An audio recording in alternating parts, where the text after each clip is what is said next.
I'm gonna need some coffee for this one.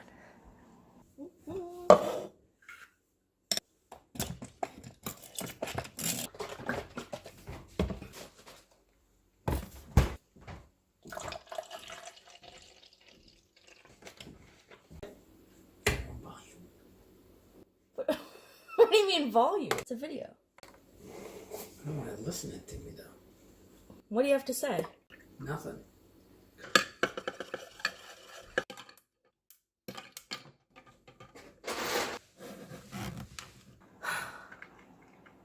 Hello and welcome to the video. It's me. Today I'm going to be taking a look at every story I have ever written. I have almost everything like with me. My mom was like meticulous in keeping stuff, and throughout the years like I just started accumulating stuff, especially my writings. I don't think I threw away anything, and if I did, it was on accident.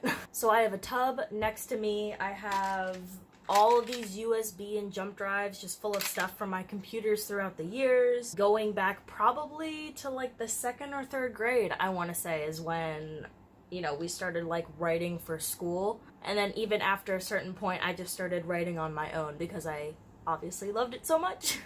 Also, I just want to say real quick before we get started that Rachel from Rachel Writes, she has a YouTube channel and like a blog and everything, she inspired me to do this. I saw her video like a week or so ago, and oh my gosh, like I just thought it was hilarious and like really just terrifying at the same time, because if you're a writer and if you've been doing it for a long time, you know how embarrassing like old pieces of work can be, especially if you started young and especially if you've progressed so much.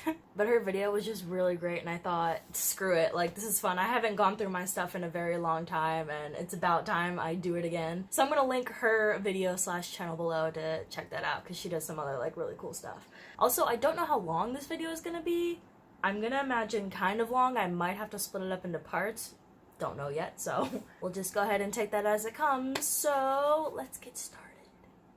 So this is one of the first things I pulled out, and it's actually something I wrote on my own. I thought the first thing that like I would have written would have been for school, but it's an actual book. As you can see, we are stapled together. It is called Friends Are There to Help You. Hey, do you need some help? Thanks.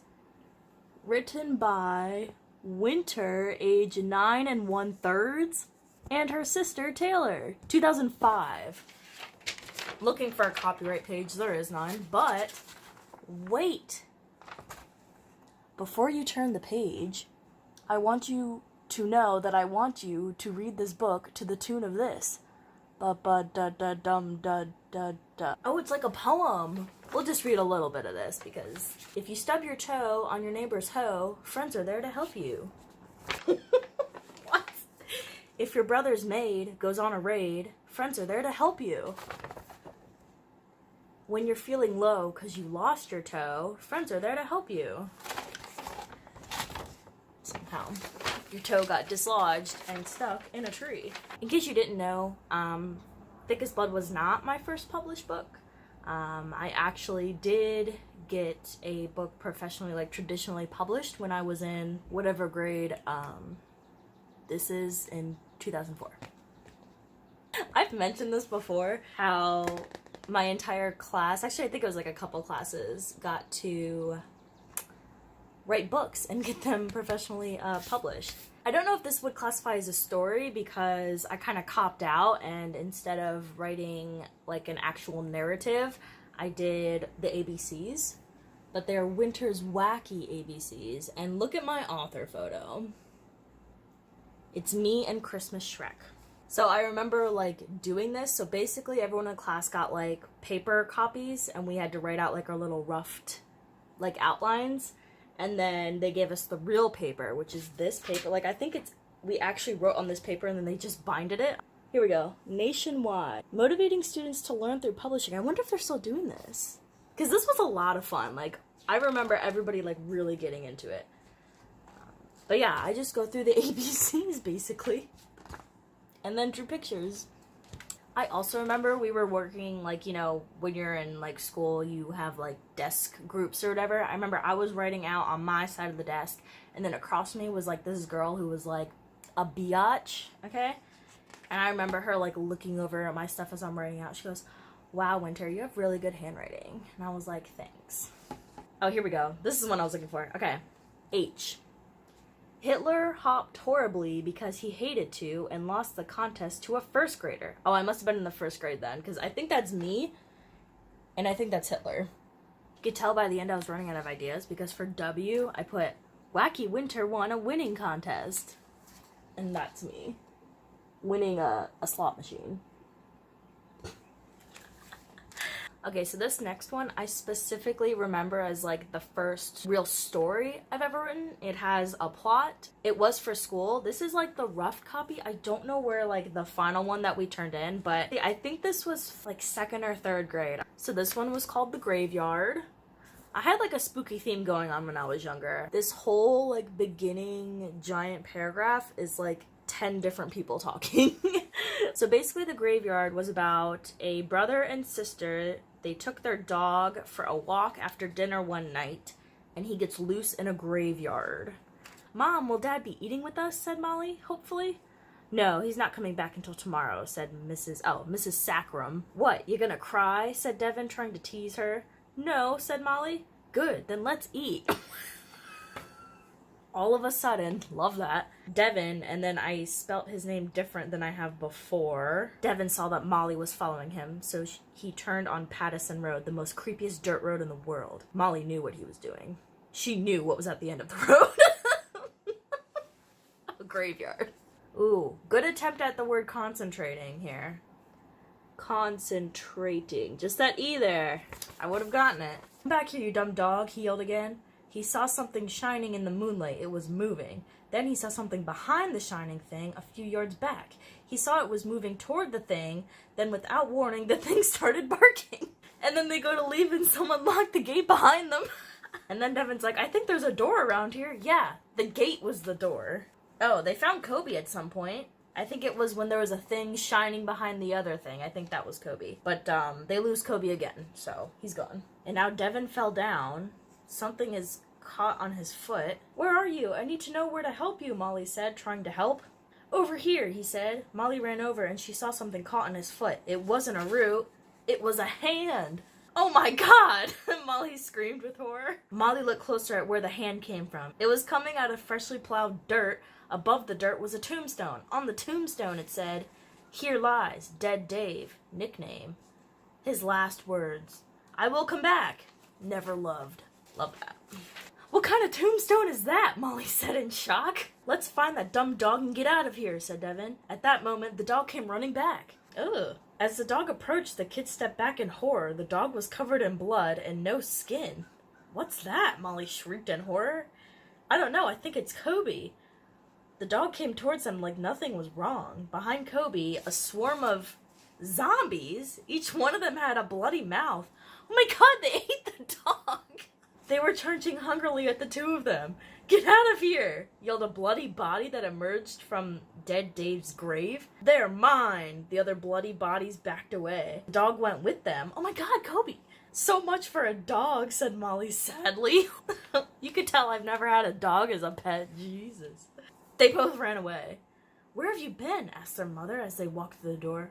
In like all caps, stammered Devin, trying to make up an excuse. Spelled excuse wrong. Molly cut in. "Sorry, Mom. Kobe got away and we were trying to find her." "Well, it looks like she beat you to it," said her mom as she led them into the living room. There on the floor was Kobe playing with their dad. Well, there it is, everybody. My first story. God, that was dark. So this next one was written like 2 years later. So this was in 2007. This was for a class because my teacher at the time made notes on it. So this one is called Iron Gate. Look at that font. And it looks like it was like a retelling of the graveyard story. Alright, I guess it's a good time to note. So from here on, for years afterward, I'm gonna say, I use this name Starcyn. Starcyn. Backstory behind that. I got one of those like activity book things, a BuzzFeed before BuzzFeed, like all full of little quizzes and stuff like that. And I remember one page specifically is what is your rock star name? And you had to take, you know, like the first letter of your first name and, you know, the first letter of the street you grew up on, put it together and you got your rock star name. Mine was Starcyn.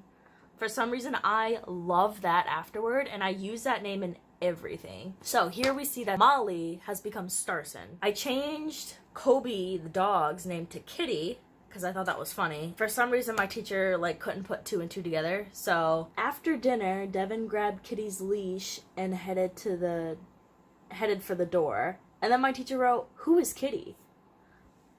Obviously it's a dog. If I knew that 2 years ago, that you don't need to introduce a dog if you say, "I'm grabbing your leash, let's go." You know it's a dog. What the heck? And then I made a joke later on down the page, and my teacher just put question marks. So, "Kitty!" Starson screamed after the old dog. "Come back here, you dim-witted cat!" Devin yelled at his dog, question mark, question mark. Obviously, because the dog's named Kitty, you would make a joke, be like, "Oh, you dumb cat," oh, here we go. Here's backstory. Hold on. "Come back here, you dim-witted cat," Devin yelled after his dog. Kitty got his name when he was just a pup. Devin's father had found a stray and half-starved puppy driving home from work. He nearly hit him. Their father had picked up the dog and thought it was a cat. He brought him home and named him Kitty. Devin was only 2 at the time. One day, not long after they named the dog, Devin was playing with Kitty and said the word dog. His mother and father were so excited that he said his first word. That's when they realized Kitty was a dog. Oh my gosh, I gave a little backstory, and my teacher would still put a question mark. Oh my god. My prose was so good. By now, the air was chilly on the autumn night. It was so dark that even the few lights that lined the barren street could not flush out all of its darkness. All of a sudden, still using that, the wind started howling, making the trees sway back and forth. Wow, spooky. And as suddenly as the wind started, it stopped. The kids stood upright and turned around. There before them stood a long, narrow, tree-lined dirt road. The tops of the huge trees arched over the pothole-filled road. They could only see a few yards into the tunnel before darkness enclosed it. "I don't know, but something tells me we shouldn't go in there," Devin said. "Bark, bark!" "Did you hear that?" "Yeah, it sounded like Kitty," Starson said as she looked around. The snowy white figure of their husky whirled past them and onto the dark dirt road. "Starson, come back. The dumb dog's not worth it," Devin called after her. He hadn't realized what he said until the words left his mouth. "Of course he's worth it," Devin said to himself as he started pursuit of the dog. Aww. And I think by this point I have actually gotten my first pets, so I start to feel love for animals. Devin had just moved past a particularly creepy tombstone when something snaked around his ankle. Devin fell on the damp, mossy ground with a thud. He twisted around to see what had picked a fight with him and won. He saw a half-fleshy hand sticking out of the dirt. Devin's eyes grew wide in horror. He tried to get to his feet, but the hand held a tight grip. He screamed out in panic. Devin pulled with all his might. From somewhere under the fleshly plowed dirt, he heard a moan. Devin nearly had a heart attack. By now he saw that his new friend's elbow was sticking out of the dirt. The thing moaned again. Devin pulled harder. The suspense! "Help!" moaned the voice. By now a whole arm was sticking out of the dirt. Devin moved his leg around so the arm was bent backwards and was forced to let go. Devin scrambled to his feet and started to run away, but something held him back. Guilt? Why should I go back, he thought. The thing almost gave me a heart attack. Devin looked back. He saw the arm flailing about. Help! Help! Me. Why me? He said as he started running towards the hand. Devin grabbed a tight hold on the thankful hand and gave a tug. From somewhere under the dirt, he thought he heard an ow. "Oh, sorry," he yelled to the dirt. Devin got on all fours and started digging. "Devin, what are you doing?" Starson had appeared out of nowhere and was standing over him. "It's okay," Devin reassured her. "Just help me dig. Someone is down there." "Well, of course someone is down there. It's a grave," she yelled. And then all of a sudden, all the zombies come out after them. Starson and Devin backed up against the gate, horrified, but what terrified them most was the sight of the half-eaten Kitty leading them. When Kitty spotted the brother and sister, he charged ahead. It wasn't until he got closer did the three notice he carried something. Kitty got as close as 2 feet in front of them before he dropped what he'd been carrying. A key. Kitty saves them. Wait, what? Wait, that's it? And then the zombie guy unlocks the gate and makes them leave, and oh my god, that's it? Kitty's dead. Wow. What a bittersweet ending. So I'm gonna leave part 1 here. Stay tuned for part 2 if you're so inclined. Stay tuned for part 2 and 3 and 4 and God only knows how many parts this is gonna have to be. I did not realize I had written this much. And I'm having a lot of fun going to little details with you. I hope it's not too boring. If it is, then just don't worry about it. Thank you for watching, and I will see you soon.